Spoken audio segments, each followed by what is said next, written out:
Hit TV YouTube channels లో మీ వ్యాపార ప్రకటనలకు మరియు ప్రమోషనల్ ఇంటర్వ్యూస్ కోసం వెంటనే సంప్రదించండి. నువ్వు పెద్దగా స్ట్రగుల్ ఫేస్ చేస్తున్నట్టు నాకు ఎప్పుడు అనిపించవు అఖిల్. ఎప్పుడు కాల్ చేసినా అక్క రికార్డింగ్ లో ఉన్నాను, లేకపోతే అక్క ఇక్కడ సాంగ్ పాడడానికి వచ్చాను అంటారు. కొంతమంది మ్యూజిక్ డైరెక్టర్స్ తో ఇంటర్వ్యూస్ చేసేటప్పుడు అఖిల్ అసలు వండర్ఫుల్ సింగర్, అఖిల్ తో మొన్ననే సాంగ్ చేసాము అని కొంతమంది చెప్తూ ఉంటారు. నువ్వు పెద్ద స్ట్రగుల్స్ పడినట్టు నాకేం అనిపించవు. అంటే ఇప్పుడు ఒక 5-6 years గా నేను ఆల్మోస్ట్ 10 years అవుతుంది నేను టీవీలో పాడడం. చిన్నప్పుడే వచ్చేసావు. బోల్ బేబీ బోల్ ప్రోగ్రామ్ 2014 లో వచ్చినట్టుంది. సో 10 years అవుతుంది, నియర్లీ 10 years. సో ఇప్పుడు నేను 10 years ఉన్నప్పుడు వచ్చావు అంతే.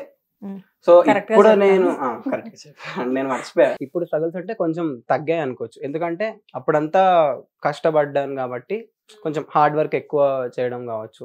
ఏదన్నా ఇలాంటి చిన్న చిన్న ఇలాంటి చిన్న చిన్న రెస్పెక్ట్ ఇష్యూస్ ఇవన్నీ ఉండేవి. ఇప్పుడు కొంచెం అన్ని ఇయర్స్ ఎక్స్పీరియన్స్ ఉంది కాబట్టి ఆల్మోస్ట్ అందరు తెలిసిన వాళ్ళే ఉంటారు. రికార్డింగ్స్ లో మ్యూజిక్ డైరెక్టర్స్ కావచ్చు, సింగర్స్ కావచ్చు.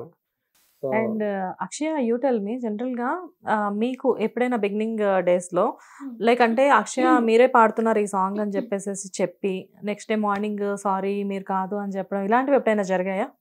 సో ప్లేబ్యాక్ ఇంకా ఆపర్చునిటీ రాలేదు, బట్ నేను ఇప్పటి వరకు రికార్డింగ్స్లో అండ్ షార్ట్ ఫిల్మ్స్లో పాడాను కొన్ని, లైక్ ఫెస్టివల్ సాంగ్స్ అని షార్ట్ ఫిల్మ్స్లో పాడాను అనమాట. సో అవి నేను పాడాక మర్చిపోతాను వెంటనే. సో నేను పెద్దగా అంత ఇప్పుడు ఆ పాట రిలీజ్ అవుతుందా అని వెయిట్ చేస్తూ ఉండను. నెక్స్ట్ ఏదో ఒక మూమెంట్ ఉంటుంది, మనకి ఏదో ఒక వర్క్ ఉంటుంది, బిజీగా ఉంటాం కాబట్టి. సో జరిగిన దాని గురించి ఎక్కువగా ఆలోచించని ఒక అమ్మాయి అంతే, అయిపోయింది అంతే. కానీ షీఈస్ వెరీ ప్రాక్టికల్ కదా అఖిల్, అలా ఉండాలి. చాలా మంచి విషయం తెలుసా అది.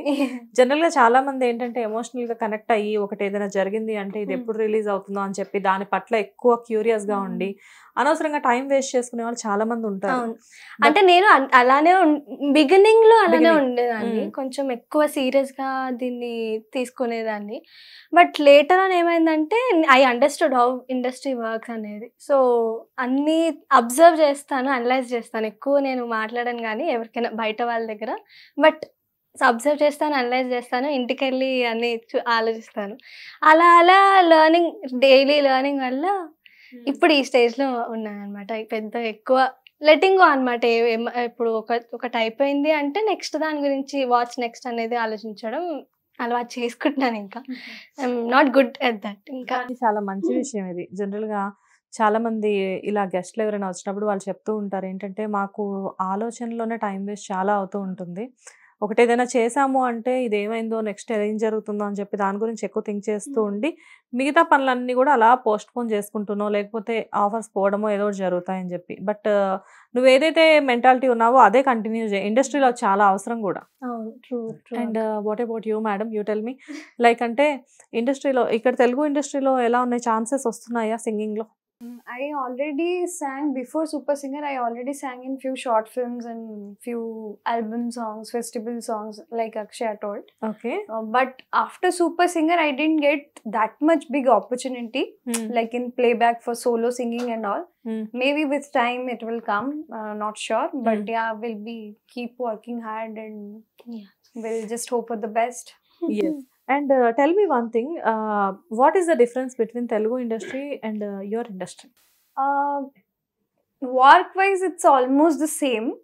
But yeah, Odia industry is very small in terms of financial status. Like hardly the film budgets are there, like 50-60 lakhs.